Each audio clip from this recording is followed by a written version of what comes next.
세계가 발칵 뒤집혔습니다. 한국산은 비싸기만 하다며 중국을 선택했던 카타르가 한국 조선소 앞에서 무릎을 꿇었기 때문입니다. 단가를 깎겠다며 거제도를 차버리고 중국 조선소에 수십조 원의 배를 몽땅 맡겨버린 카타르. 하지만 영하 162도를 견디지 못한 중국산 깡통 배들은 줄줄이 고철 덩어리가 되어 바다 위에서 멈춰 설 수밖에 없었죠. 띄울 배가 없어지자 중동의 수출항은 패닉에 빠졌고 전 세계 전문가들은 카타르의 가스 산업이 쑥대밭이 될 것이라 확신했습니다. 하지만 바로 그때 믿을 수 없는 일이 벌어졌습니다.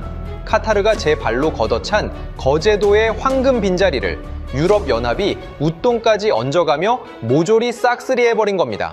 한국의 압도적인 기술력이 중국의 저가 공세를 박살냈고 이 소식에 전 세계 에너지 거물들이 한국에 줄을 서기 시작했죠. 도대체 무슨 일이 벌어진 걸까요? 오일머니의 오만함을 무너뜨린 한국 조선업의 기술력, 지금 시작합니다. 세계 최고의 부자 나라 카타르가 가스를 싣고 나갈 파의 한 척이 없어 바다 앞에서 발을 굴렀습니다. 하루에 수백억 원어치의 가스를 허공에 불태우면서요. 그 모든 재앙의 시작은 제가 거제도의 한 회의실에서 견적서 한 장을 집어 던진 순간이었습니다. 그날 저는 중국 조선소가 내민 반값 견적서를 손에 쥐고 있었어요.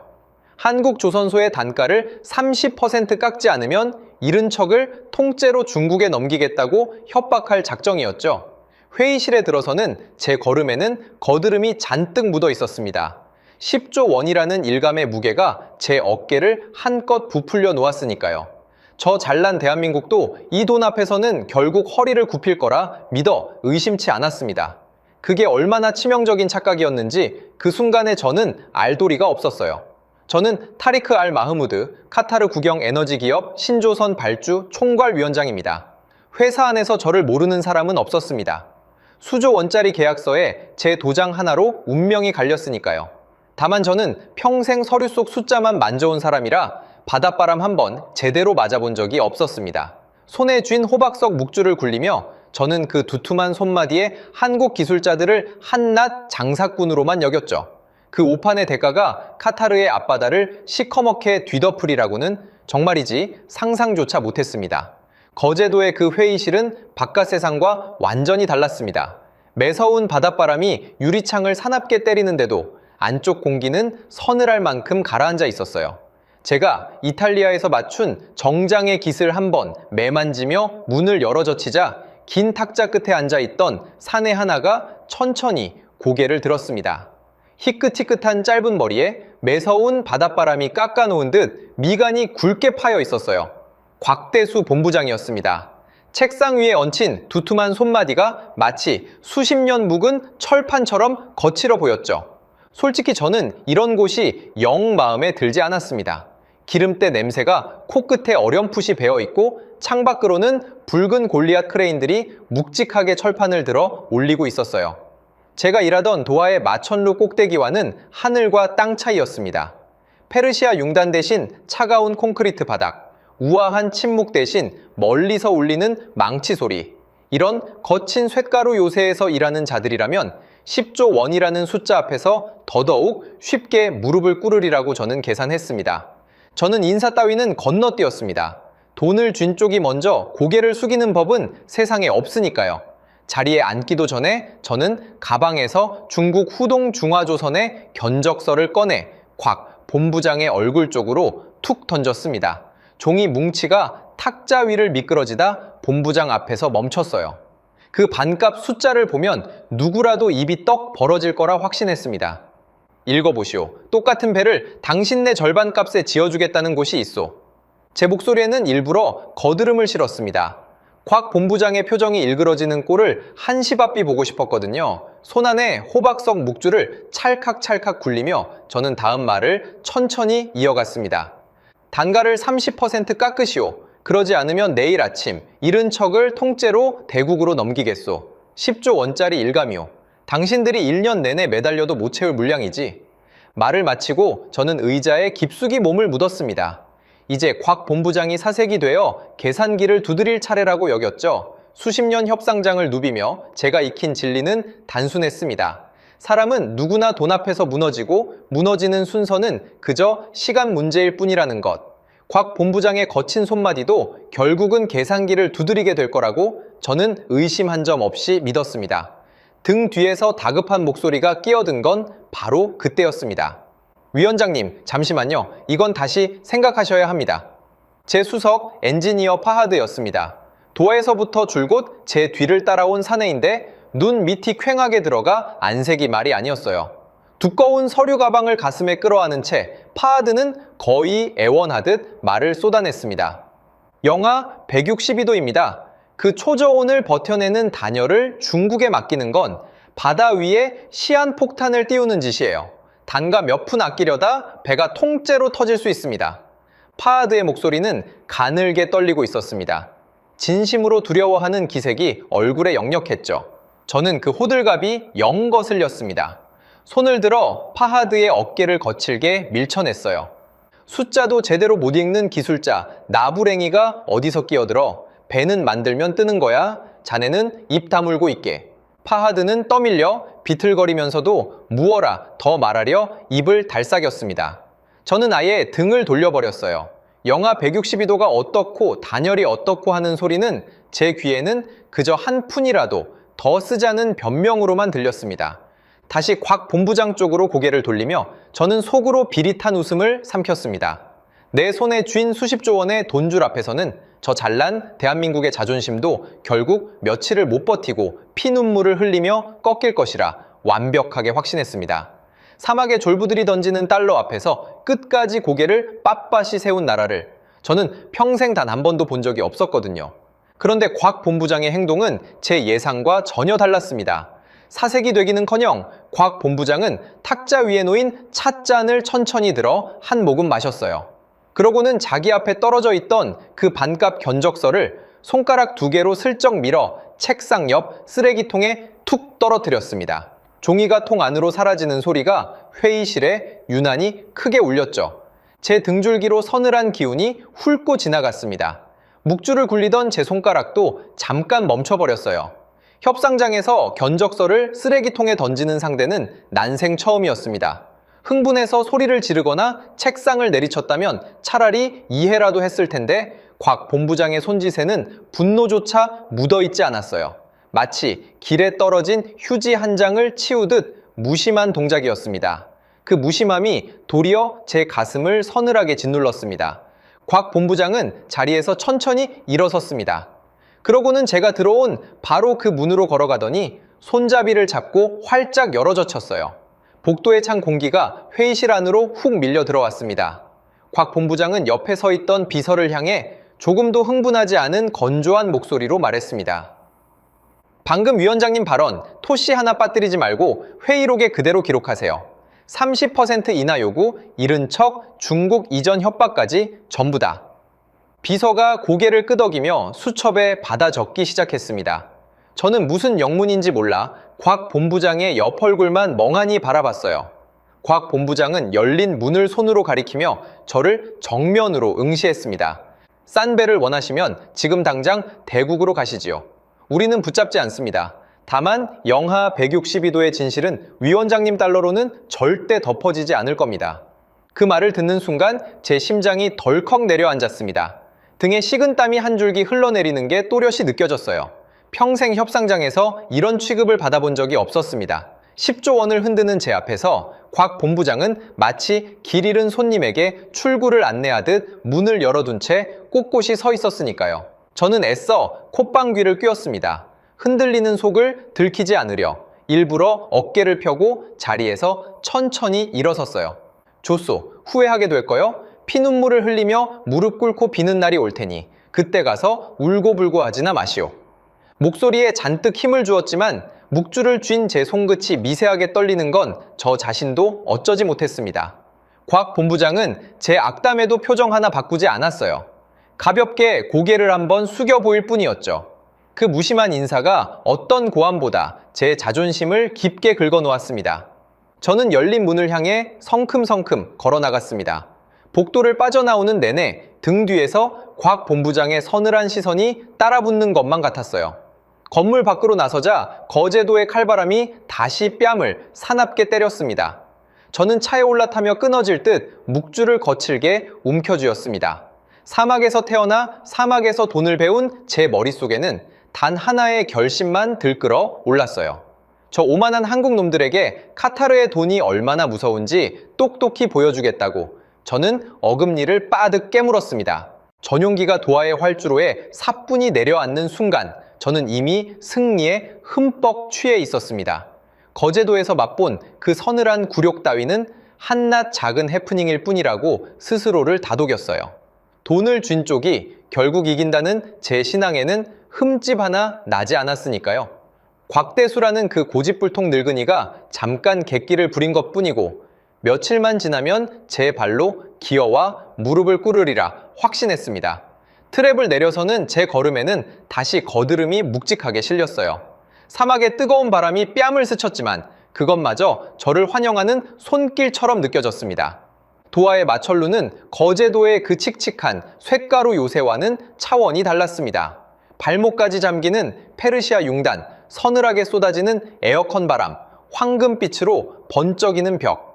이런 곳에서 평생을 살아온 제가 기름때 냄새나는 조선소 따위에 기죽을 이유는 없었어요. 거제도의 그 거친 풍경을 떠올리면 도리어 코웃음이 나왔습니다. 돈 냄새가 아니라 쇳내가 진동하는 곳에서 자란 자들이 제 달러 뭉치 앞에서 얼마나 더 버틸 수 있겠나 싶었죠. 이번 거래만 깔끔하게 마무리하면 차기 에너지부 장관 자리는 따놓은 당상이라 여겼습니다. 한국의 자존심을 짓밟고 수조 원을 절감한 사내, 그것이 제가 그리던 제 모습이었어요. 사내에서 저를 눈엣가시로 여기던 기술자 파벌도 이번 일로 완전히 입을 다물게 될 터였죠. 저는 곧장 만수르 장관의 집무실로 향했습니다. 한시바삐 승전보를 올리고 싶어 발걸음이 절로 빨라졌어요. 눈이 부시도록 새하얀 실크 전통 의상을 걸친 만수르 장관은 늘 그렇듯 자비로운 미소를 머금은 채 저를 맞았습니다. 한국 놈들 길을 완전히 꺾어놨습니다, 장관님. 코를 아주 납작하게 만들어 놓고 왔지요. 이제 우리 손바닥 위에서 놀아날 겁니다. 저는 가슴을 한껏 부풀리며 거짓 보고를 올렸습니다. 거제도에서 쫓겨나다시피 회의실을 나선 일은 입도 뻥끗하지 않았어요. 그 굴욕을 들키느니 차라리 혀를 깨무는 편이 나았으니까요. 만수르 장관의 입꼬리가 만족스럽게 올라가는 걸 보며 저는 속으로 안도의 숨을 길게 삼켰습니다. 역시 자네야, 대국을 잘 활용하게 한국 놈들 콧대를 아주 짓밟아버려. 그래야 다음 협상이 편해지는 법이니까. 만수르 장관의 그 한마디가 제 등을 떠미는 든든한 손길처럼 느껴졌습니다. 이제 누구도 제 결정을 막을 수 없었어요. 권력의 정점에 선 사람만이 누릴 수 있는 그 짜릿함이 제 온몸을 타고 흘렀습니다. 집무실을 나서며 저는 곧바로 결심을 행동으로 옮겼습니다. 한국에 보란듯이 시위할 작정이었어요.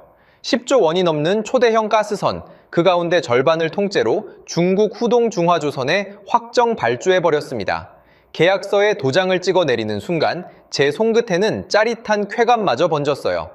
한국이 이 소식을 들으면 어떤 표정을 지을지 상상만으로도 입가에 웃음이 새어나왔죠.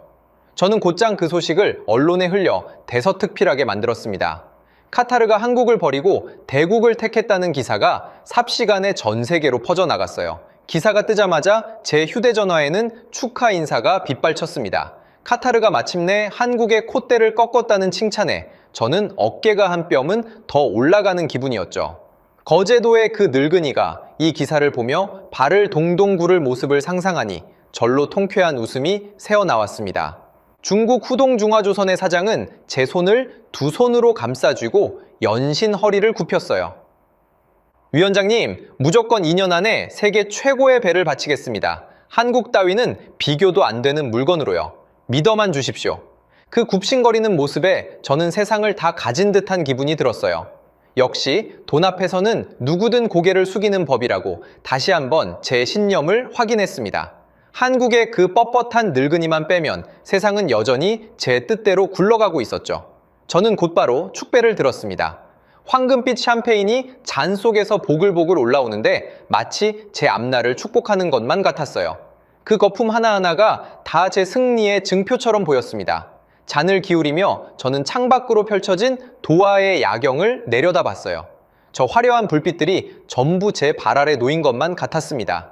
평생 서류 속 숫자만 두드려온 제 인생이 마침내 정점에 다다랐다고 믿었죠. 며칠 뒤였습니다. 수석 엔지니어 파하드가 새파랗게 질린 얼굴로 제 집무실 문을 박차고 들어왔어요. 손에는 두툼한 내부 비밀 문건이 들려 있었습니다. 평소 피로에 찌들어 퀭하던 눈이 그날따라 공포로 잔뜩 부풀어 있었죠. 위원장님, 큰일 났습니다. 중국의 1차 단열재 시험이 처참하게 실패했어요. 영하 162도를 단 몇 시간도 못 버티고 단열층이 쩍쩍 갈라졌습니다. 이대로 가면 배가 바다 한가운데서 통째로 터집니다. 파하드의 목소리는 다급함에 잔뜩 갈라져 있었어요. 입에는 식은땀이 송골송골 맺혀 있었어요. 두 손으로 문건을 내미는 손끝이 가늘게 떨리고 있었죠. 저는 그 문건을 거들떠보지도 않았습니다. 모처럼 차오른 승리의 기분에 찬물을 끼얹는 파하드가 그저 거슬릴 뿐이었어요. 기술자란 늘 이런 식으로 사람의 흥을 깨는 족속이라고 저는 속으로 혀를 찼습니다. 이깟 종이 쪼가리로 분위기 초치지 마라. 시험이야 다시 하면 되는 거 아니냐. 자네는 오늘부로 이 프로젝트에서 완전히 손떼. 저는 파하드를 핵심 프로젝트 팀에서 단칼에 쫓아내 버렸습니다. 파하드가 무어라 절규하듯 외쳤지만 저는 손을 휘저어 보안 요원을 불렀어요. 끌려나가는 파하드의 뒷모습을 보며 저는 도리어 속이 후련하기까지 했습니다. 눈에 가시 갔던 기술자 하나를 치워버렸으니 이제 거칠 것이 없다고 여겼죠. 파하드가 끌려나가며 남긴 그 절박한 눈빛이 잠깐 마음에 걸렸지만 저는 이내 고개를 저었습니다. 겁쟁이 기술자의 호들갑에 휘둘릴 만큼 제 결정이 가벼운 것이 아니었으니까요. 문제는 그 다음이었습니다. 일방적인 계약 축소 통보를 받았으니 거제도가 발칵 뒤집혀 항해 전화를 빗발치듯 퍼부을 줄 알았어요. 그런데 거제도에서 날아온 건 단 한 줄짜리 건조하기 짝이 없는 메일이었습니다. 도크 일정을 비워주셔서 감사합니다. 그게 전부였어요. 항의도, 읍소도, 분노도 없었어요. 곽대수 본부장의 이름으로 온 그 메마른 한 문장이 도리어 제 속을 부글부글 끓게 만들었습니다. 마치 떠나는 손님의 등에 대고 잘 가라며 손을 흔드는 듯한 그 서늘한 여유가 견딜 수 없이 거슬렸어요. 화를 내야 정상인 사람이 도리어 고맙다고 인사를 하니 어쩐지 등골이 서늘해졌습니다. 매달리고 빌어야 할 쪽은 저쪽인데 도리어 제가 무언가를 놓치고 있는 듯한 불길한 기분이 들었어요. 그 짧은 한 문장이 종일 제 머릿속을 떠나지 않고 맴돌았습니다. 그 무렵 제 귀에 묘한 첩보 하나가 들어왔습니다. 제가 믿고 일감을 통째로 몰아준 그 중국 후동중화조선이 몰래 한국조선소 측에 사람을 보냈다는 거예요. 초저온 용접 기술을 자문해달라고 구걸하다가 단칼에 거절당했다는 소식이었습니다.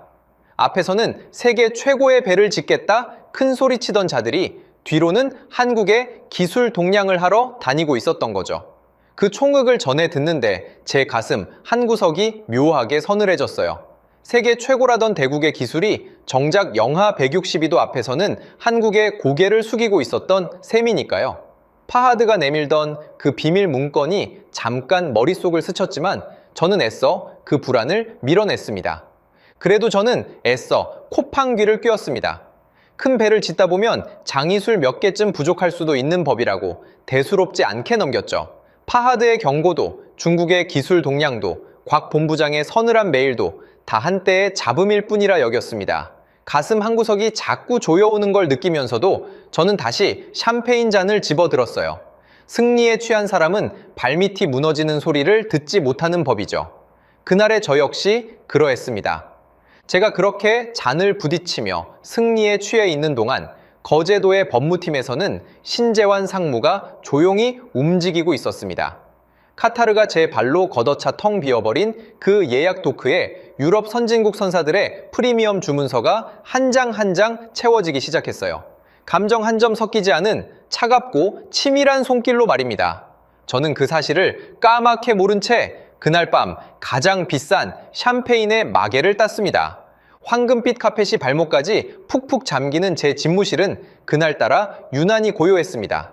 늦은 오후의 햇살이 통유리 너머로 비스듬히 쏟아져 들어왔어요. 그 빛이 책상 위에 놓인 국제특급 우편 봉투 하나를 붉게 물들이고 있었습니다. 봉투 한 귀퉁이에는 한국조선소연합의 붉은 로고가 또렷이 박혀 있었죠. 저는 입가에 회심의 미소를 지었습니다. 드디어 올 것이 왔다고 여겼거든요. 며칠을 못 버티고 한국이 백기를 들었다고 저는 그렇게 믿어 의심치 않았습니다. 봉투의 두께를 손가락으로 가늠해 보니 제법 묵직했어요. 항복의 조건을 빼곡히 적어 보냈으니 일이 두꺼운 거라고 저는 멋대로 짐작했습니다. 그 두께가 사실은 제 숨통을 끊을 사형 선고의 무게였다는 것을 그때의 저는 알 리 없었어요. 이제 한국이 단가를 깎아주겠다고 빌어오면 저는 못 이기는 척 그 항복을 받아줄 생각이었어요. 그래야 거제도에서 당한 그 서늘한 굴욕도 깨끗이 씻어낼 수 있을 테니까요. 곽대수라는 그 늙은이가 고개를 숙이는 모습을 저는 며칠 내내 머릿속으로 그리며 즐겼습니다. 견적서를 쓰레기통에 던지던 그 손으로 이번에는 항복문서에 서명을 했을 거라 여겼죠. 묵주를 굴리는 제 손끝에는 벌써부터 승리의 단맛이 감돌았습니다. 저는 비서 서넛을 집무실로 불러 모았습니다. 승리의 순간을 혼자 누리기엔 너무 아까웠으니까요. 부하들이 보는 앞에서 한국의 항복문서를 펼치는 그 장면을 저는 머릿속으로 몇 번이고 그려봤습니다. 보아라, 그 오만한 한국 놈들이 드디어 백기를 들었다. 이 안에 무릎 꿇고 비는 항복문서가 들어있을 게다. 어디 한번 뜯어보거라. 저는 거드름을 잔뜩 실어 비서에게 봉투를 내밀었습니다. 비서들의 얼굴에도 기대 어린 웃음이 번졌어요. 묵주를 굴리는 제 손끝에는 여유가 넘쳐 흘렀습니다. 이제 곧 펼쳐질 달콤한 승리를 저는 혀끝으로 미리 맛보는 듯 했죠. 창밖으로는 도하의 황금빛 마천루들이 석양에 물들어가고 있었습니다. 그 화려한 풍경이 마치 제 승리를 축하하는 무대 배경처럼 느껴졌어요. 저는 의자에 깊숙이 몸을 묻은 채 비서의 손끝만 느긋하게 바라봤습니다. 비서가 조심스레 봉투를 뜯어 서류를 펼쳤습니다. 그런데 첫 장을 보는 순간 제 미소가 슬며시 굳어버렸어요. 발신인 칸에 적힌 이름이 제가 상대하던 그 다루기 쉬운 영업쟁이 곽대수 본부장이 아니었습니다. 신재환 상무, 한국조선소의 법무와 계약 심사를 총괄하는 피도 눈물도 없다는 바로 그 사내의 이름이었죠. 협상 상대가 영업사원에서 법률가로 바뀌었다는 건 더는 흥정의 여지가 없다는 뜻이었습니다. 그 이름 석자가 어쩐지 차가운 칼날처럼 느껴졌어요. 영업사원은 사람을 보고 흔들리지만 법률가는 오직 조항만을 봅니다. 정에 호소할 틈도 돈으로 비집고 들어갈 구멍도 없는 상대라는 뜻이었죠. 제 입가에 걸려있던 미소가 그 순간 완전히 자취를 감췄습니다. 무언가 단단히 잘못 돌아가고 있다는 직감이 비로소 제 머리를 스쳤어요. 묵주를 굴리던 손가락이 저도 모르게 멈춰 섰습니다. 가슴이 까닭 모르게 서늘해졌습니다. 저는 비서의 손에서 서류를 빼앗듯 건네받았어요. 첫 줄을 읽어 내려가는 순간 제 눈앞이 아찔해졌습니다. 귀사의 단가이나 요구는 전면 수용 불가함을 통지합니다. 기대를 산산이 부셔버리는 단 한 문장이 칼날처럼 제 눈을 찔렀어요.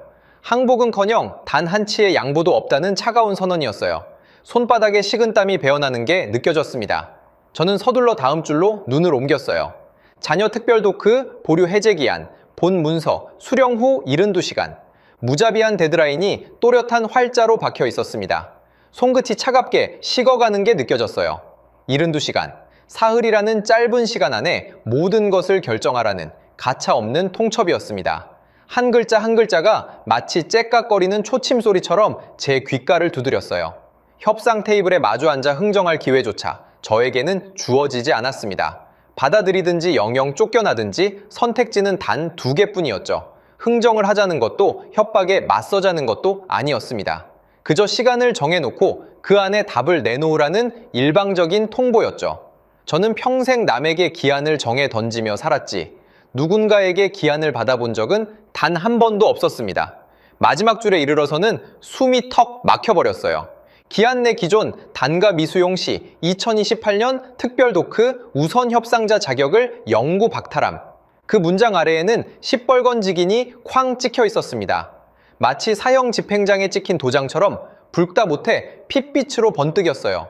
영구 박탈. 그 네 글자가 제 머릿속을 하얗게 태워버렸습니다. 단순히 이번 거래를 읽는 게 아니라 카타르가 한국 조선소의 문턱을 영영 넘지 못하게 된다는 뜻이었죠.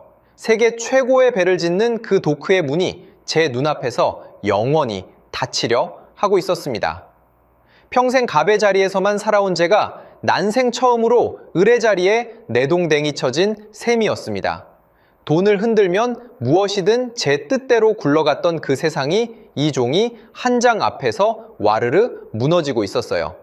저는 분노와 수치심이 한꺼번에 치밀어 올라 서류를 바닥에 내동댕이 쳐버렸습니다. 비서들이 흠칫 놀라 뒷걸음질 쳤습니다. 집무실에는 무거운 침묵이 내려앉았어요. 제 거친 숨소리만이 황금빛 벽을 둔탁하게 울렸습니다. 저는 비서들을 향해 당장 나가라고 손을 휘저었어요. 부하들 앞에서 이런 꼴을 더는 보일 수 없었으니까요. 위원장이라는 자가 종이 한 장에 얼굴이 새파랗게 질리는 모습을 누구에게도 들켜선 안 됐습니다. 비서들이 황급히 집무실을 빠져나가자 저는 비로소 혼자가 되었어요. 텅 빈 황금빛 방 안에서 제 거친 숨소리만이 메아리처럼 맴돌았습니다. 그런데 바닥에 떨어진 서류를 다시 주워드는 제 손끝이 어느새 미세하게 떨리고 있었습니다. 분노 때문인지 두려움 때문인지 저 자신도 도무지 분간할 수 없었어요. 입안이 바싹 메말라 침을 삼키는 것조차 힘들었습니다. 이 종이가 진짜라면 저는 카타르의 일감을 통째로 날려버린 죄인이 되는 거였죠. 이 사실을 만수르 장관이 알아서는 절대 안 됐습니다. 한국 놈들 길을 꺾어놨다고 큰 소리 쳐놓은 마당에 도리어 제가 사형 선고를 받았다는 게 들통나면 끝장이었으니까요. 차기 에너지부 장관 자리는커녕 평생 쌓아 올린 모든 것을 통째로 잃을 판이었습니다. 등에 식은땀이 줄줄 흘러내렸어요. 모든 것을 잃을지도 모른다는 공포가 처음으로 제 목덜미를 서늘하게 훑고 지나갔습니다. 그래도 아직 시간은 남아있다고 저는 스스로를 다독였어요. 곽 본부장만 잡으면 어떻게든 풀어볼 수 있으리라 믿었죠. 저는 떨리는 손으로 휴대전화를 집어들었습니다. 곽대수 본부장에게 직접 따져 묻고 어떻게든 이 통보를 없던 일로 돌릴 작정이었어요. 번호를 누르고 수화기를 귀에 바짝 붙였습니다. 그런데 돌아온 건 곽 본부장의 묵직한 목소리가 아니었어요. 뚜루루 뚜루루. 건조한 통화 중 신호음만이 무심하게 울려 퍼졌습니다. 한 번, 두 번, 세 번을 다시 걸어도 마찬가지였어요. 마치 일부러 제 전화를 피하기라도 하듯 그 무미건조한 신호음이 제 귀를 후벼 팠습니다. 수십조 원을 손에 쥔 제가 전화 한 통조차 연결하지 못하고 있었던 거죠. 통화 중이라는 그 무심한 신호음이 마치 너 따위는 상대하지 않겠다는 선언처럼 들렸습니다. 저는 휴대전화를 책상 위에 거칠게 내던졌어요. 손바닥에 밴 식은땀이 화면 위에 번들거리는 자국을 남겼습니다. 저는 수화기를 내려놓고 벽에 걸린 시계를 올려다봤습니다. 초침이 한 칸 한 칸 움직일 때마다 제 심장도 함께 쪼그라드는 것만 같았어요. 평생 시간이라는 것을 의식해 본 적이 없었습니다. 돈으로 무엇이든 살 수 있다고 믿었으니까요. 그런데 한국조선소가 정해놓은 그 시계 앞에서는 제 모든 달러가 단일 초에 값더치도 없었습니다. 카타르의 우선 협상자 권리가 완전히 소멸하기까지 이제 정확히 이른 시간 59분이 남아 있었어요. 째깍거리는 그 소리가 이제는 제 숨통을 조여오는 올가미처럼 들렸어요. 황금으로 도배된 이 거대한 집무실 안에서 저는 난생 처음으로 시간이라는 것이 두려워지기 시작했습니다. 등줄기를 타고 식은땀 한 줄기가 천천히 흘러내렸어요. 데드라인까지 48시간을 남겨두자 제 안의 거드름은 어느새 자취를 감췄습니다. 황금 집무실을 미친 사람처럼 서성이던 저는 결국 자존심을 꾹 접고 곽대수 본부장에게 직통 전화를 걸었어요. 며칠 전 견적서를 집어던지던 그 손으로 이제는 애원의 전화를 걸어야 하는 처지가 된 거죠. 손가락이 번호판 위에서 몇 번이나 머뭇거렸습니다. 그래도 도크를 지키려면 이 길밖에 없었어요. 자존심을 챙기다가는 잃은 척의 일감을 통째로 날릴 판이었으니까요. 평생 남에게 머리를 숙여본 적 없는 제가 그 늙은 기술자에게 굽실거려야 한다고 생각하니 속이 뒤틀렸습니다. 그래도 어쩔 수 없었어요. 신호음이 두어 번 울린 끝에 곽 본부장의 묵직한 목소리가 수화기 너머로 들려왔습니다. 저는 애써 친근한 척 억지 웃음을 끌어올렸습니다. 아이고 본부장님, 우리가 어디 하루 이틀 본 사이입니까? 오랜 친구끼리 너무 빡빡하게 굴지 맙시다. 좋게 좋게 풀어봅시다. 제 목소리에는 비굴함이 덕지덕지 묻어 있었어요. 불과 며칠 전 회의실에서 호통을 치던 기세는 온데간데 없이 사라졌습니다. 곽 본부장은 한참 동안 아무 대꾸도 하지 않았어요. 그 묵직한 침묵이 도리어 제 등을 식은 땀으로 흥건히 적셨습니다. 침묵이 길어질수록 제 입은 점점 더 빨라졌어요. 무슨 말이라도 해서 그 무거운 정적을 메워야 할 것만 같았죠. 며칠 전만 해도 제 호통 한마디에 회의실이 얼어붙었는데 이제는 상대의 침묵 하나에 제가 얼어붙고 있었습니다. 갑과 을이 이토록 순식간에 뒤바뀔 수 있다는 걸 저는 그날 처음 알았어요. 저는 다급하게 미끼를 던졌습니다.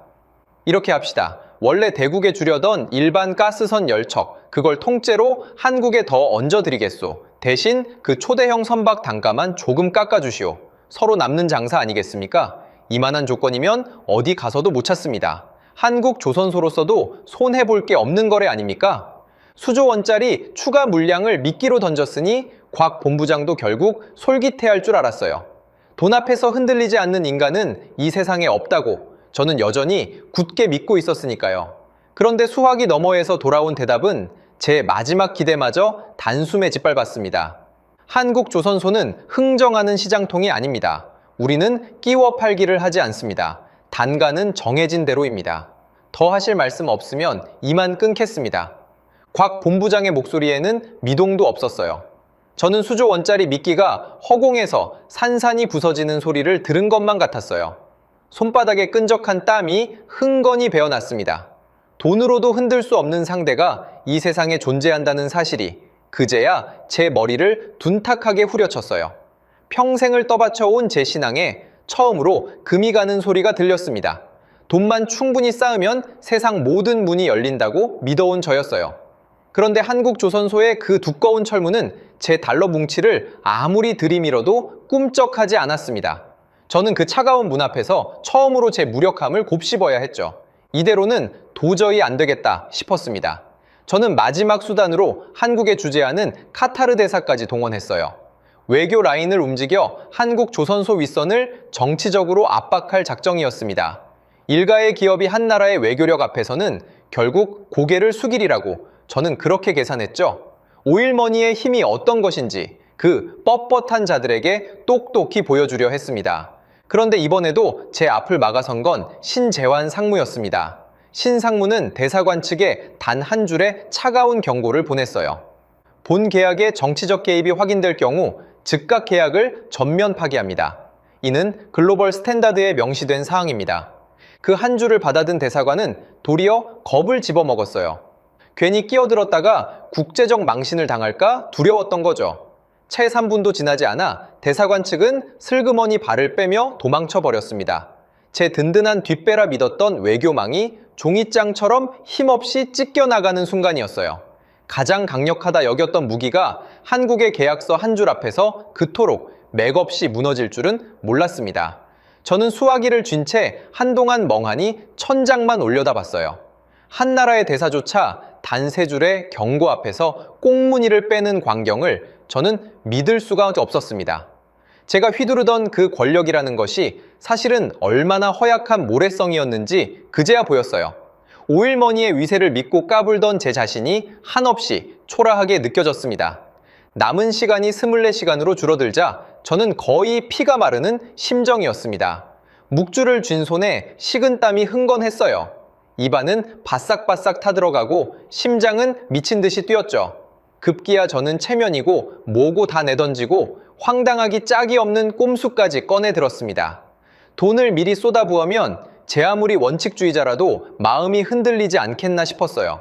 평생 그렇게 사람을 길들여 왔으니까요. 돈다발을 코앞에 들이밀면 빳빳하던 고개도 결국 꺾이는 법이라 믿었습니다. 그것이 제가 아는 세상의 유일한 이치였죠. 그런데 수화기 너머의 그 산에는 제가 내미는 현찰 다발을 마치 길바닥의 휴지처럼 여기는 듯 했습니다. 돈으로 사람을 길들여온 제 평생의 방식이 그 앞에서는 단 한 치도 먹히지 않았어요. 좋소. 그럼 결제 대금을 먼저 두둑이 쏘아드리리다. 현찰을 산더미처럼 미리 박아드릴 테니 단가 문제는 천천히 풉시다. 어떻소? 이만한 성이면 충분하지 않소. 현찰 박치기 분할 결제. 돈이라면 누구든 흔들릴 거라 믿고 던진 마지막 패였습니다. 그런데 전화기 너머에서는 헛기침 소리 하나 들리지 않았어요. 오직 건조하고 차가운 네 글자만이 돌아왔습니다. 수용 불가. 그 네 글자가 제 가슴에 비수처럼 박혔습니다. 저는 수화기를 쥔 채 한참을 멍하니 서 있었어요. 수천억 달러를 산더미처럼 쌓아두고도 한국 조선소의 시계반을 단일 초조차 살 수 없다는 지독한 공포가 그제야 처음으로 제 목을 조여왔습니다. 평생 돈으로 시간을 사고 사람을 사고 권력을 사왔던 저였습니다. 그런데 정작 가장 절박한 순간에 그 모든 돈이 한낱 휴지 조각으로 변해버렸어요. 손에 쥔 묵주가 그날따라 유난히 무겁게 느껴졌습니다. 영하 162도의 진실은 달러로 덮어지지 않는다던 곽 본부장의 그 말이 비로소 무겁게 가슴에 내려앉았어요.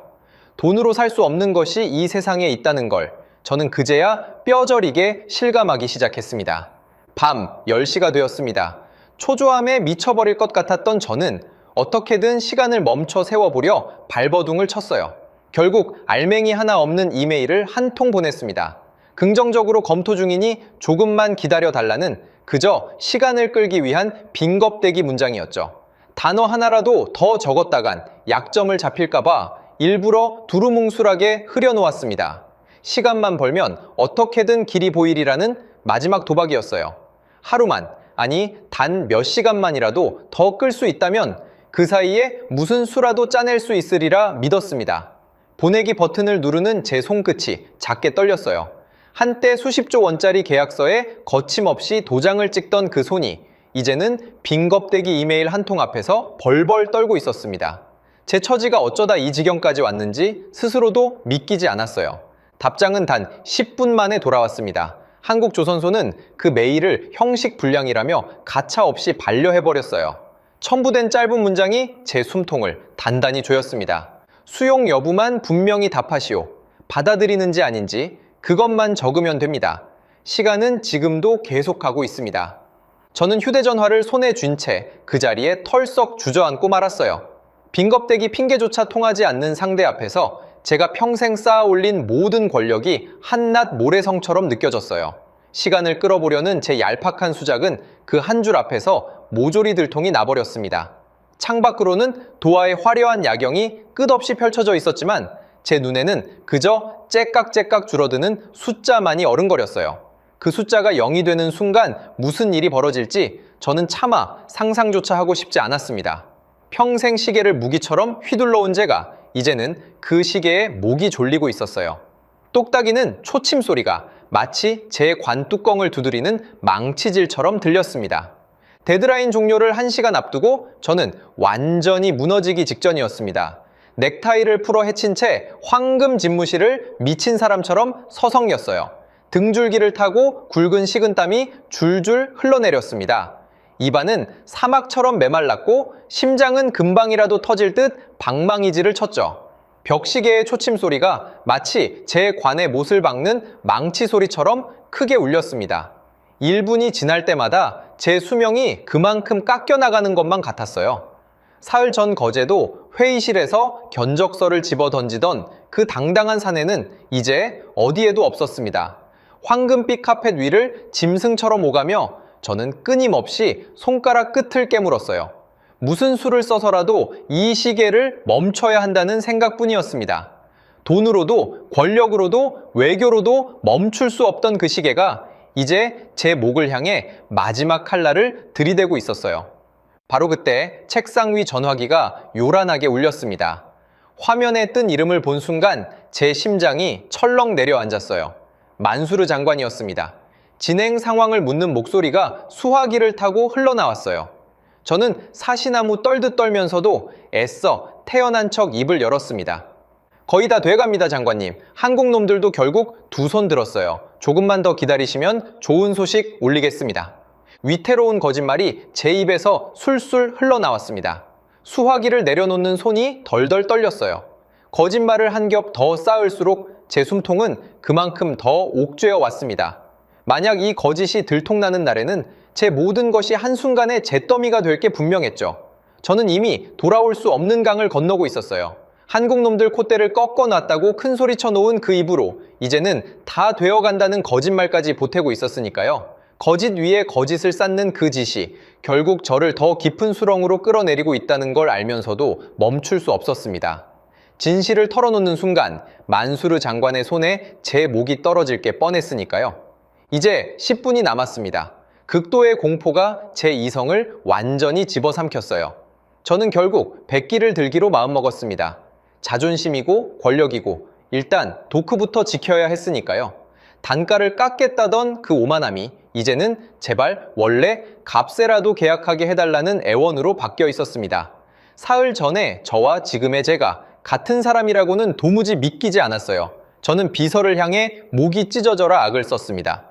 당장 원한대로 서명해서 한국조선소 서버에 올려 단가이나 요구 다 취소한다고 원래 값에 그대로 계약하겠다고 올리란 말이야. 어서 서둘러.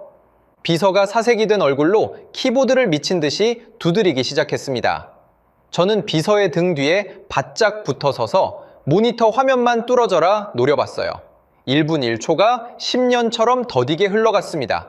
화면 속 작은 막대가 한 칸씩 채워질 때마다 제 숨도 한 번씩 멎는 것 같았죠. 제발 시간 안에만 올라가 달라고 저는 속으로 빌고 또 빌었습니다.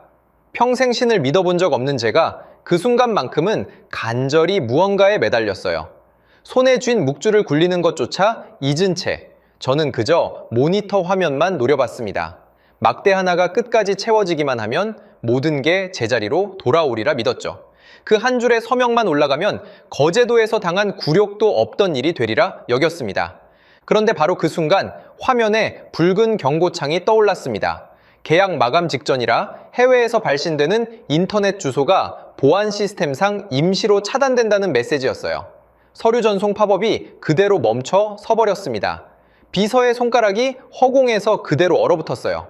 마지막 순간에 보이지 않는 벽이 제 앞을 가로막은 겁니다. 하필이면 그 결정적인 순간에 말이죠. 평생 돈으로 모든 장벽을 허물어온 제가 정작 마지막 순간에는 보이지도 않는 전자장벽 하나를 넘지 못하고 있었습니다. 화면 속 붉은 경고창이 마치 저를 비웃는 것처럼 깜빡거렸어요. 저는 거의 이성을 잃을 지경이었습니다. 뭐야 이게 왜 안 올라가는 거야? 다시 해. 저는 비서를 거칠게 밀쳐내고 직접 모니터 앞을 차지하고 앉았습니다. 마우스를 미친 듯이 두드리고 엔터키를 부서져라 내리쳤어요. 손끝이 하얗게 질리도록 힘을 주었지만 화면은 꿈쩍도 하지 않았습니다.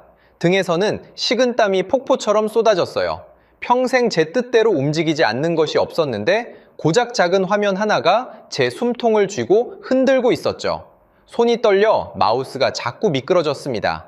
수십조 원을 주무르던 이 손이 작은 마우스 하나조차 제대로 쥐지 못하고 있었어요.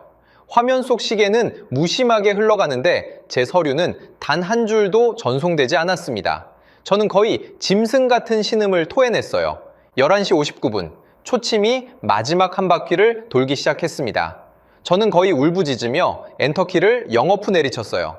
그런데도 무정한 화면은 끝내 단 한 글자도 받아주지 않았습니다. 시간은 저를 기다려주지 않았어요. 초침이 10일을 향해 다가가는 그 짧은 순간이 제 평생보다 더 길게 느껴졌습니다. 12시 정각, 화면이 차갑게 꺼졌습니다. 제 발악도 허공으로 허무하게 흩어졌어요. 집무실에는 죽음 같은 정적이 내려앉았습니다. 제 거친 숨소리만이 텅 빈 공간을 가득 메웠어요. 황금빛 벽도, 페르시아 융단도 그날따라 아무런 위안이 되지 못했습니다. 묵주를 쥔 손에 마지막 안간힘이 들어갔습니다. 모든 게 끝났다는 직감이 서늘하게 제 온몸을 훑고 지나갔어요. 평생 시간을 무기처럼 휘둘러온 제가 끝내 그 시간에게 패배한 순간이었습니다. 단 1분, 그 짧은 틈이 제 모든 것을 집어삼킨 거죠. 저는 꺼진 화면 위에 비친 제 일그러진 얼굴을 멍하니 바라봤습니다. 식은땀에 젖어 헝클어진 머리칼, 핏기 하나 없이 질려버린 낯빛, 거제도에서 거드름을 피우던 그 사내의 모습은 어디에도 남아있지 않았어요. 곧이어 집무실 한쪽에 놓인 팩스 기기가 위잉 소리를 내며 돌아가기 시작했습니다. 단 한 장의 서류가 천천히 출력되어 나왔어요. 저는 떨리는 손으로 그 종이를 집어들었습니다. 단순한 예약 취소 통보일 거라고 마지막 희망을 가까스로 붙들었죠. 어쩌면 아직 협상의 여지가 한 줄쯤 남아 있을지도 모른다고 저는 스스로를 속였습니다. 그래도 저쪽이 완전히 문을 닫지는 않았을 거라고 마지막 한 가닥 희망에 매달렸어요. 떨리는 손가락으로 종이를 집어드는데 손톱 끝까지 핏기가 가셔 있었습니다. 그런데 종이에 적힌 글자를 읽어 내려가는 순간 제 눈동자가 그 자리에 그대로 멈춰버렸어요. 현재 시각부로 카타르의 2028년 특별 도크 이른 척 배정 물량은 글로벌 스탠다드 규정에 따라 제3국 선색에 즉각 자동 재배정됨을 최종 통보합니다. 단순한 취소가 아니었습니다. 제가 단일분을 늦은 그 틈에 카타르의 도크 이른 척이 통째로 다른 나라 선색에 넘어가 버린 거예요. 시스템에 이미 완전히 박혀버린 그 무엇으로도 되돌릴 수 없는 선고였습니다. 글자 하나하나가 제 심장에 모처럼 박혀들었어요. 1분, 고작 1분의 차이가 수십조 원의 운명을 송두리째 갈라버린 겁니다. 그 1분을 사기 위해 제가 쌓아온 모든 부와 권력이 단 한 푼의 값어치도 하지 못했어요. 한국조선소는 단 한 번도 흥분하지 않았습니다. 그저 정해진 시각에 정해진 규정대로 차갑게 반가쇠를 당겼을 뿐이죠. 화를 내며 협박하던 저와 침묵 속에서 시계만 들여다보던 그들. 누가 진짜 강자였는지가 그 종이 한 장 위에 또렷이 새겨져 있었습니다. 그 순간 제 손에 꽉 쥐어있던 순금 묵주의 실이 툭 하고 끊어졌습니다. 호박색 금구슬들이 황금 카펫 위로 후두두 흩어졌어요.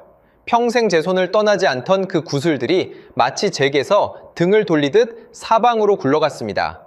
아버지에게서 물려받아 평생 손에서 놓지 않았던 그 묵주가 제 운명이 끊어지는 그 순간에 함께 흩어진 거예요. 저는 굴러가는 구슬들을 멍하니 바라볼 뿐 손가락 하나 까딱할 수 없었습니다. 저는 다리에 힘이 풀려 가죽 의자 위로 털썩 주저앉아 버렸습니다. 가슴이 짓눌린 듯 숨이 제대로 쉬어지지 않았어요. 흩어진 금구슬 하나가 발끝에 굴러와 닿았지만 저는 그것을 주워들 기력조차 남아있지 않았습니다. 다음날 아침 해가 뜨자마자 저는 한국조선소의 글로벌 수주 현황 전광판부터 확인했습니다. 인터넷 화면에 띄워진 그 거대한 전광판에서 카타르라는 글자가 흔적도 없이 깨끗하게 지워져 있었어요. 마치 처음부터 그 자리에 없었던 것처럼 말입니다. 그 휑한 빈자리를 보는 순간 제 가슴마저 텅 비어버리는 것 같았습니다. 어제까지 세계 1등 발주국으로 당당히 올라있던 이름이 하룻밤 사이에 깨끗이 사라진 거죠. 저는 화면을 몇 번이고 새로 고쳤지만 결과는 매번 똑같았습니다. 분명 무언가 잘못된 거라고, 시스템 오류일 거라고 스스로를 다독였어요. 그런데 그 빈자리는 오류가 아니라 차갑고 명백한 현실이었습니다. 카타르는 더 이상 한국조선소의 고객 명단에 존재하지 않았던 거죠. 수십조 원을 손에 쥔 발주국이 단 하룻밤 사이에 명단에서 통째로 지워진 겁니다. 그 차가운 현실 앞에서 제 손끝은 얼음장처럼 식어갔어요. 저는 도무지 현실을 받아들일 수 없었어요. 떨리는 손으로 중국 후동 중화조선 사장에게 전화를 걸었습니다. 그래도 제 편에 서 있는 건 대국뿐이라고 마지막 희망을 붙들었죠. 반값에 이른 척을 지어주겠다며 두 손 모아 굽신거리던 그 얼굴이 아직 제 머릿속에 또렷했으니까요. 적어도 중국만큼은 저를 버리지 않으리라 믿었습니다. 제가 그토록 큰 일감을 안겨준 은인 아니겠습니까? 의리라는 게 있다면 이 위기에 발벗고 나서주는 게 당연하다고 여겼죠. 지금 당장 배를 내놓으시오. 깡통이든 뭐든 상관없소. 띄울 수만 있으면 되니까 당장 만들어내란 말이오. 저는 거의 짐승처럼 수화기에 대고 소리를 질렀습니다. 입안이 바싹바싹 타들어갔어요. 그런데 어제까지만 해도 두 손 모아 굽신거리던 중국 사장의 목소리가 하룻밤 사이에 싸늘하게 식어 있었습니다. 위원장님, 솔직히 말씀드리지요. 우리 기술로는 영하 162도를 도저히 못 맞춥니다. 단열재를 처음부터 다시 설계해야 해요. 인도는 무기한 연기될 수밖에 없습니다. 그럼 이만. 중국 사장은 뻔뻔하게 그 말만 내뱉고는 전화를 뚝 끊어버렸습니다. 저는 끊어진 수화기를 멍하니 바라봤어요. 손이 부들부들 떨렸습니다. 제가 그토록 믿고 일감을 통째로 몰아준 대국이 정작 가장 중요한 순간에 등을 획 돌려버린 거예요. 굽신거릴 때는 한없이 비굴하더니 막상 발을 빼야 할 때는 그렇게 차가울 수가 없었습니다. 무기한 연기라는 말은 사실상 배를 못 짓겠다는 소리나 다름없었어요. 언제 받을지 기약도 없는 배를 끌어오르는 가스가 기다려줄 리 없었습니다. 저는 그제야 제가 사냥개라 여겼던 중국이 정작 제 손을 무는 들개였음을 깨달았어요. 반갑시라는 달콤한 숫자 뒤에 숨어있던 진실이 이제야 그 흉한 민낯을 드러냈습니다. 싼게 비지떡이라는 그 흔한 말을 저는 수십조 원을 날리고 나서야 뼈저리게 깨달았어요. 반갑시라는 그 숫자가 사실은 배가 바다 한가운데서 터질 위험을 깎아낸 값이었던 거죠. 곽 본부장이 던졌던 그 한마디가 이제야 무서운 진실로 다가왔습니다. 철판을 지지는 온도는 속일 수 없다던 그 말이 말이죠. 바로 그때 집무실 문이 벌컥 열렸습니다. 제가 쓰레기 취급하며 쫓아냈던 파하드였어요. 새파랗게 질린 얼굴로 뛰어들어온 파하드는 제 책상 위에 사진 몇 장을 거칠게 내려놓았습니다. 위원장님, 이걸 보십시오. 중국 조선소 현장에서 빼낸 사진입니다. 단열재가 말 그대로 반토막이 났어요. 영하 162도는 꿈도 못 꿀 수준입니다. 제가 그렇게 말렸지 않습니까? 제발 들으시라고 그렇게 빌었지 않습니까? 파하드의 목소리는 분노와 절망으로 갈라져 있었습니다. 사진 속 단열재는 처참하게 갈라지고 부스러져 있었어요. 저는 그 사진을 차마 똑바로 쳐다볼 수 없었습니다. 등골이 서늘하게 곤두섰어요. 종이 쪼가리라며 내던졌던 그 경고문이 사실은 카타르를 살릴 마지막 동아줄이었다는 걸 저는 그제야 깨달았습니다. 사진 속에서 갈라진 단열재는 곧 영하 162도의 가스가 새어나온다는 뜻이었어요.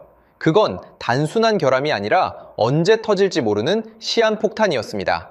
파하드가 시한폭탄이라 외쳤던 그 표현이 조금도 과장이 아니었던 거죠. 파하드를 내쫓던 제 손이 원망스럽기 짝이 없었어요. 그토록 피를 토하며 말리던 사람을 저는 종이 쪼가리나 들고 분위기 깬다며 짐승처럼 내쫓았습니다. 만약 그때 단 한 번만이라도 그 경고에 귀를 기울였다면 이 모든 재앙은 일어나지 않았겠죠. 후회라는 두 글자가 비로소 제 가슴을 짓눌렀습니다. 저는 차마 파하드의 눈을 마주 볼 수 없었어요. 엎친 데 덮친 격이라는 말은 바로 그날 밤을 두고 하는 말이었습니다. 중동 지역에서 군사적 충돌이 터졌어요. 카타르의 심장이라 불리는 라스라판 가스 수출 단지에 비상 대피 사이렌이 찢어질 듯 울려 퍼졌습니다. 바닷길이 막히고 가스를 실어 나를 배들의 발이 통째로 묶여버렸어요. 가장 약한 곳을 가장 나쁜 순간이 정확히 노리고 들어온 셈이었죠. 배만 제대로 있었어도 그 끓어오르는 가스를 안전하게 실어낼 수 있었을 겁니다. 그런데 제가 그 배들을 통째로 날려버린 탓에 카타르는 자기 가스를 두고도 손 하나 쓰지 못하는 처지가 되었어요. 사이렌 소리가 마치 제 죄를 꾸짖는 호통처럼 들렸습니다. 화면 속에서 붉게 깜빡이는 경고등을 바라보며 저는 다리에 힘이 풀려 의자를 붙들었어요. 카타르의 가장 자랑스러운 심장이 제 손끝의 계산 하나로 멈춰서고 있었습니다. 문제는 그 다음이었습니다. 끓어오르는 액화가스를 받아 밖으로 밀어내지 못하니 거대한 저장 탱크에 압력이 미친 듯이 치솟기 시작한 거예요. 압력 게이지의 바늘이 위험을 알리는 붉은 한계선을 향해 무섭게 올라갔습니다. 그 바늘이 한 칸씩 움직일 때마다 제 심장도 함께 오그라드는 것 같았어요. 배 한 척만 제때 있었어도 그 가스를 안전하게 실어낼 수 있었을 텐데 말입니다. 그 배들이 바로 제가 단가 몇 푼 깎겠다고 거제도에서 걷어차버린 바로 그 배들이었어요. 저는 제 발등을 제 손으로 찍은 셈이었습니다. 늦은 밤 위성 전화가 요란하게 울렸습니다. 라스라판 현장 소장 오마르였어요.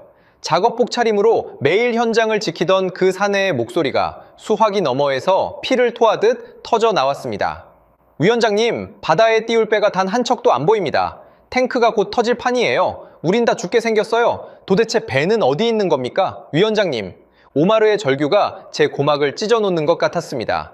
저는 위성 전화를 손에 쥔 채 그대로 얼어붙었어요. 무어라 대답해야 할지 단 한마디도 떠오르지 않았습니다. 입술만 바싹 마른 채 덜덜 떨렸어요. 위원장이라는 자가 정작 가장 절박한 순간에 단 한마디도 내놓지 못하고 있었습니다. 배를 띄워달라는 그 절규에 저는 끝내 아무런 답도 줄 수 없었습니다. 띄울 배가 없다는 그 한마디를 차마 입 밖에 낼 수가 없었어요. 제 손으로 그 배들을 걷어찼다는 사실을 오마르에게 어떻게 고백한단 말입니까? 매일 현장에서 똥줄이 타들어가는 그 사내에게 저는 죄인이나 다름없었어요. 수화기 너머의 절규는 점점 더 다급해지는데 저는 그저 식은땀만 흘릴 뿐이었습니다. 그제야 저는 뼈저리게 깨달았습니다. 고작 6조 원을 아끼겠다고 얄팍한 계산기를 두드린 제 손이 카타르의 명운이 걸린 동맥을 스스로 찔러버렸다는 것을요. 영하 162도의 진실은 달러로 덮어지지 않는다던 곽 본부장의 그 서늘한 목소리가 비수가 되어 제 가슴 한복판을 후벼 팠습니다. 그토록 비웃었던 그 한마디가 이제는 저주처럼 제 귓가를 맴돌았어요. 바다의 무서움을 모르고 계산기만 두드린 죄가 이렇게 끔찍한 모습으로 돌아올 줄은 몰랐습니다. 한국 사람들은 돈보다 바다의 무서움을 먼저 배운다던데 저는 평생 바다를 한낱 숫자판으로만 여겨왔어요. 그 오만의 대가가 지금 제 눈앞에서 시뻘건 불길로 타오르고 있었습니다. 가스를 싣지 못한 거대한 저장고들이 터질 듯이 미어터지기 시작했습니다. 제 오만이 불러온 처참한 재앙이 시커먼 그림자가 되어 카타르의 앞바다를 통째로 뒤덮어버렸어요. 제가 아낀 돈은 고작 6조 원이었는데 그 대가로 카타르가 치러야 할 값은 도무지 헤아릴 수조차 없었습니다. 창밖으로 멀리 보이는 라스라판의 불빛이 그날따라 마치 거대한 불길처럼 일렁였습니다. 발등에 떨어진 불을 끄려면 더는 체면을 따질 처지가 아니었습니다. 저는 백지수표 한 장을 품에 넣고 구경 전세기를 띄워 거제도로 미친 듯이 날아갔어요. 비행기 안에서도 저는 단 한순간도 마음을 놓지 못했습니다. 손에 쥔 백지수표가 땀에 흠뻑 젖도록 그것만이 마지막 동아줄이라 믿고 매달렸죠. 이 종이 한 장이면 그 어떤 자존심도 다시 살 수 있으리라 여겼습니다. 돈으로 안 되는 일은 없다는 그 낡은 믿음을 저는 끝까지 버리지 못했어요. 백지수표라는 건 액수를 적지 않은 채 상대에게 모든 걸 맡긴다는 뜻이었습니다. 평생 한 푼이라도 깎으려 발버둥 치던 제가 이제는 얼마든 부르라며 빈 수표를 들고 달려가고 있었죠. 그만큼 저는 절박했습니다. 며칠 전까지만 해도 한 푼이 아까워 견적서를 집어던지던 사내가 이제는 백지수표를 들고 빌러가는 신세가 된 거예요. 거제도에 도착한 저는 땀 범벅이 된 줄도 넥타이가 삐뚤어진 줄도 몰랐습니다. 한국 조선소 컨트롤 타워의 로비를 정신없이 뛰어 올라갔어요. 숨이 턱까지 차올랐지만 도무지 멈출 수가 없었습니다. 며칠 전 거드름을 피우며 들어섰던 바로 그 건물을 이제는 짐승처럼 헐떡이며 기어오르고 있었죠. 곽대수 본부장을 만나 무릎이라도 꿇을 작정이었으니까요. 며칠 전 그 늙은이의 콧대를 밟아주겠다며 들어섰던 제가 이제는 그 앞에 무릎을 꿇으러 가고 있었습니다. 자존심이고 체면이고 끓어오르는 가스 탱크 앞에서는 아무 의미도 없었어요. 어떻게든 배만 받아낼 수 있다면 저는 무슨 짓이든 할 각오였습니다. 라스라판에서 끓어오르는 가스 탱크가 제 등을 사정없이 떠밀고 있었으니까요. 단 하루만 늦어도 카타르는 수백억 원어치 가스를 허공에 태워야 하는 처지였습니다. 저는 곽 본부장의 회의실 문을 벌컥 열어젖혔습니다. 본부장님, 원하는 단가를 다 주겠소. 아니 그 위에 웃돈까지 얹어드리리다. 제발 배만 줍쇼. 배만 주면 됩니다. 저는 짐승처럼 울부짖으며 회의실 안으로 뛰어들었습니다. 그런데 그곳에 있어야 할 곽 본부장의 모습이 어디에도 보이지 않았어요. 대신 낯선 사내 하나가 긴 탁자 가운데 떡하니 앉아 있었습니다. 지중해의 태양에 구릿빛으로 그을린 피부, 덥수룩한 금빛 수염, 여유로운 웃음을 머금은 그 사내는 그리스대형 선주연합회장 스타브로스였습니다. 저는 그 자리에 우뚝 멈춰 서버렸습니다. 영문을 알 수 없어 눈만 껌뻑였어요. 스타브로스는 두툼한 만년필을 손에 쥔 채 제 쪽은 쳐다보지도 않고 서류에 무언가를 적어 내려가고 있었습니다. 그 여유로운 손놀림이 어쩐지 제 가슴을 서늘하게 짓눌렀어요. 다급하게 뛰어들어온 저와 달리 그 사내는 세상 모든 시간을 쥔 사람처럼 느긋했습니다. 한쪽은 빈손으로 헐떡이고 한쪽은 만년필을 빙글빙글 돌리며 여유를 부리고 있었죠. 그 대비가 무언가 끔찍한 일이 벌어졌음을 직감하게 했어요. 등줄기를 타고 서늘한 기운이 천천히 기어 올랐습니다. 그 서류가 무엇인지 알아차리는 순간 제 다리가 휘청거렸습니다. 제가 제 발로 걷어차버린 바로 그 도크, 2028년 특별 도크 70척을 단 한 척도 남기지 않고 통째로 사들이는 유럽 선사 연합의 일괄 계약서였어요. 스타브로스는 그 위에 호탕하게 서명을 휘갈기고 있었습니다. 제가 버린 황금을 다른 누군가가 통째로 주워 담고 있었던 거죠. 카타르가 걷어찬 도크 소식을 듣자마자 유럽의 거물들이 전세기를 띄워 한 걸음에 달려온 모양이었습니다. 그들에게 한국의 빈 도크는 줍기만 하면 되는 노다지였던 셈이에요. 제가 발로 찬 그 자리를 그들은 두 손으로 받쳐들고 있었습니다. 대대로 바다를 물려받아 그 무서움을 뼛속까지 아는 자들이었으니까요. 싼 맛에 중국으로 달려간 저를 그들은 진작부터 벌레 보듯 비웃고 있었던 거죠. 저는 비틀거리며 그 계약서로 눈을 가져갔습니다. 그런데 거기 적힌 단가를 보는 순간 제 눈을 의심하지 않을 수 없었어요.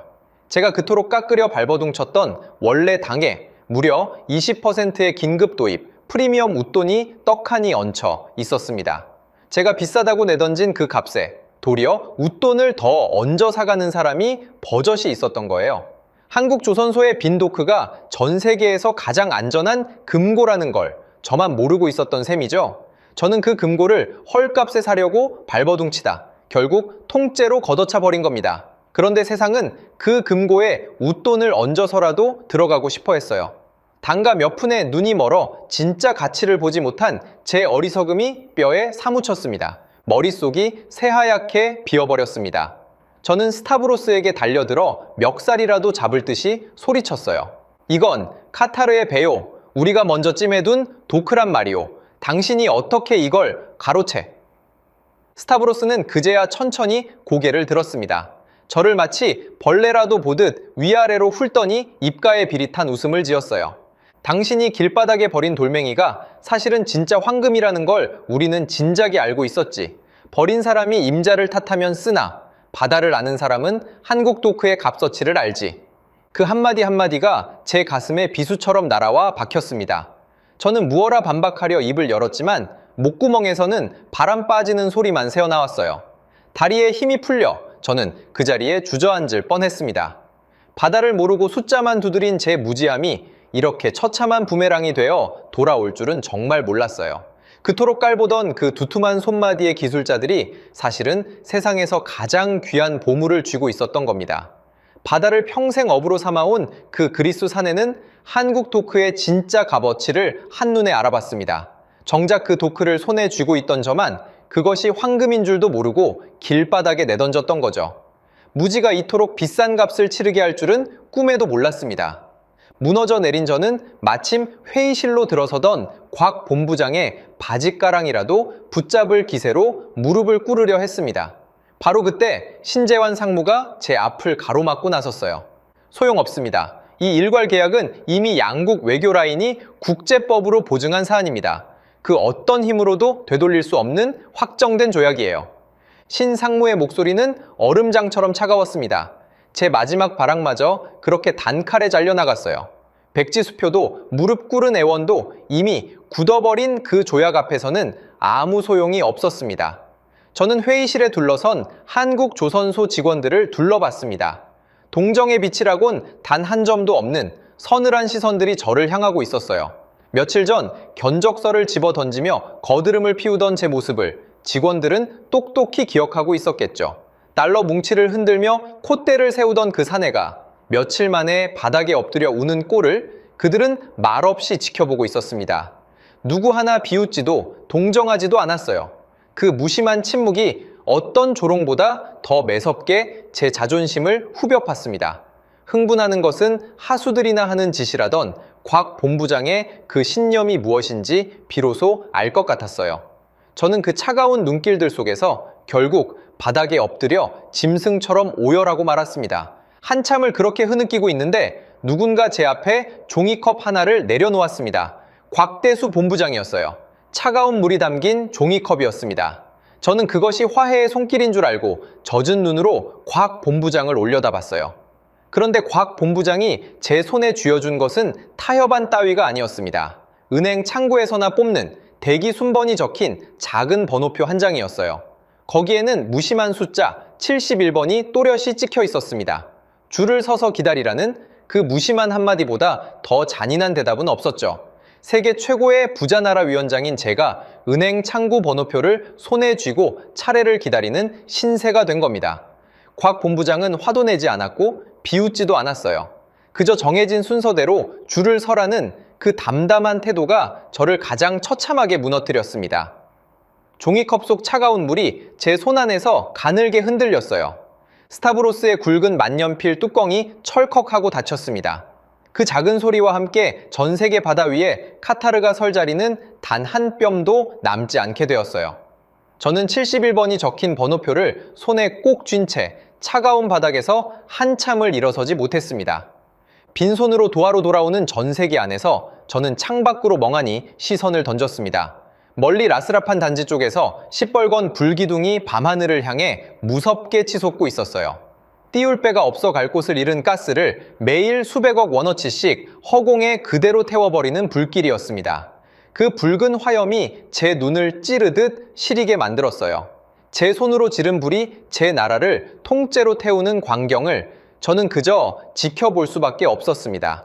배 한 척만 있었어도 안전하게 실어냈을 그 가스가 갈 곳을 잃고 불꽃이 되어 사라지고 있었어요. 한국의 빈 도크를 헐값에 사려다 저는 카타르의 가스를 매일 잿더미로 만드는 죄인이 되어 있었습니다. 단가 몇 푼을 아끼겠다던 그 계산이 매일 수백억 원을 잿더미로 만들고 있었죠. 그 불빛을 바라보는 제 가슴이 까맣게 타들어갔습니다. 며칠 전 거제도로 향하던 그 비행기 안에서 저는 세상을 다 가진 듯 거드름을 피웠습니다. 그런데 같은 자리에 앉은 지금 저는 모든 것을 잃은 죄인이 되어 떨고 있었어요. 같은 하늘, 같은 비행기 안에서 사람의 처지가 이렇게까지 뒤집힐 수 있다는 게 믿기지 않았습니다. 오만이 사람을 얼마나 빠르게 무너뜨리는지를 저는 제 몸으로 똑똑히 증명하고 있었어요. 전세기가 도하 공항에 내려앉자마자 사정은 더욱 처참해졌습니다. 트랩을 내려서기가 무섭게 검은 정장의 보안 요원들이 제 양팔을 거칠게 붙들었어요.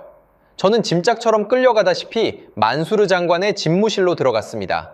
발버둥을 쳐봤지만 굵은 팔뚝들은 꿈쩍도 하지 않았어요. 불과 며칠 전까지 제 명령에 굽신거리던 자들이 이제는 저를 죄인처럼 끌고 가고 있었습니다.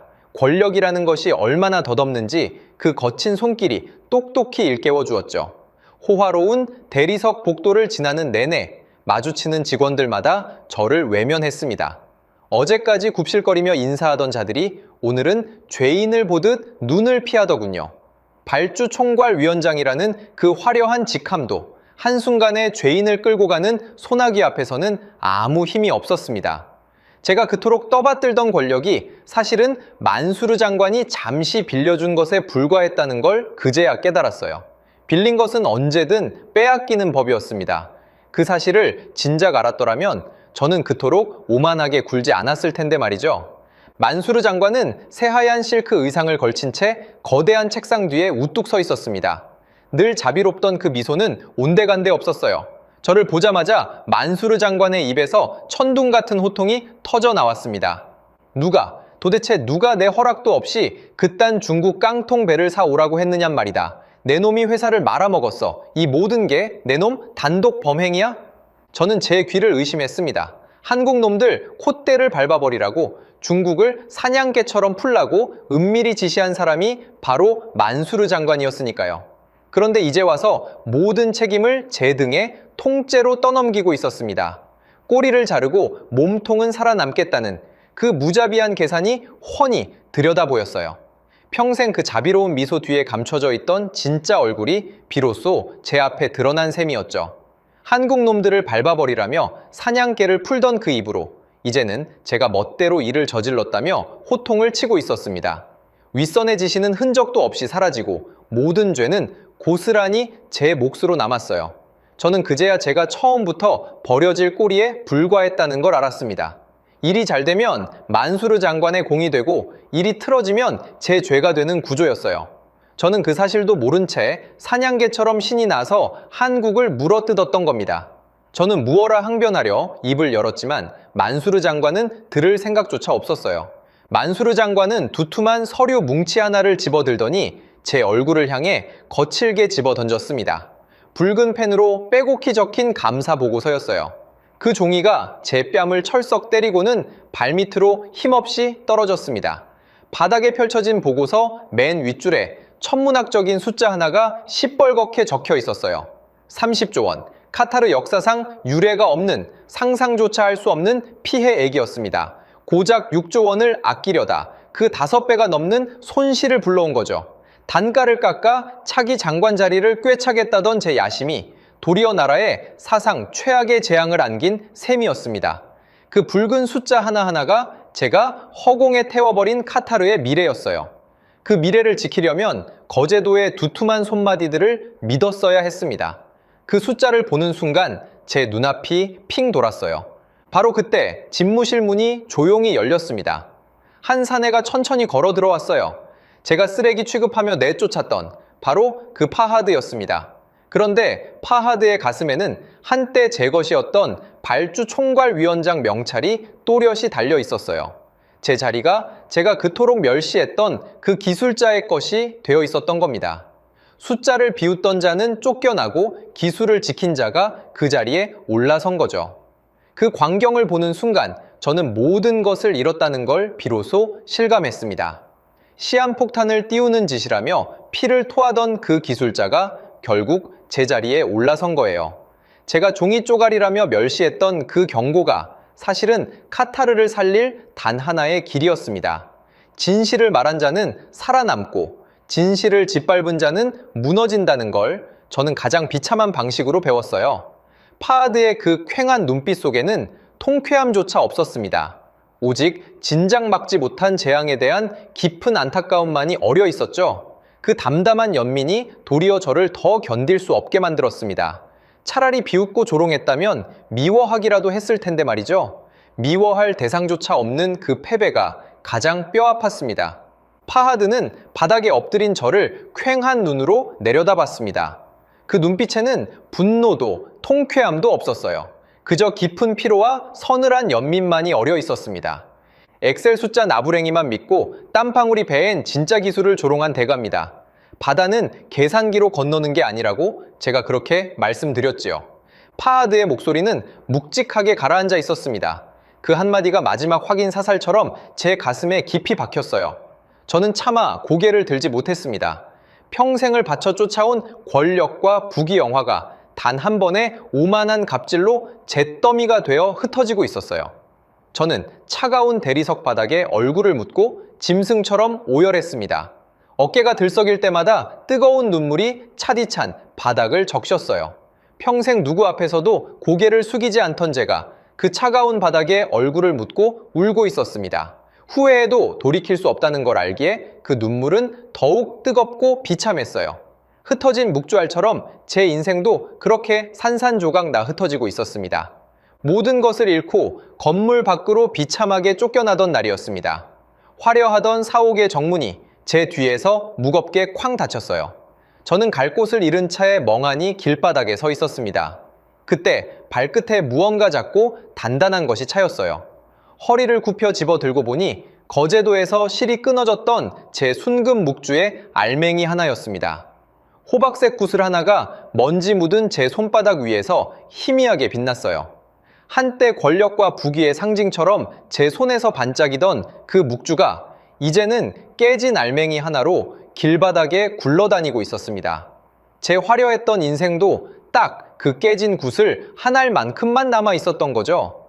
거제도에서 곽 본부장 앞에 던졌던 그 오만한 악담이 부메랑이 되어 고스란히 제게 돌아온 셈이었습니다. 피눈물을 흘리며 후회하게 될 사람은 다름 아닌 저 자신이었어요. 저는 그 작은 구슬을 손에 꼭 쥐고 고개를 들어 하늘을 올려다봤습니다. 라스라판에서 솟구친 가스 소각 연기가 도하의 하늘마저 시커멓게 물들이고 있었어요.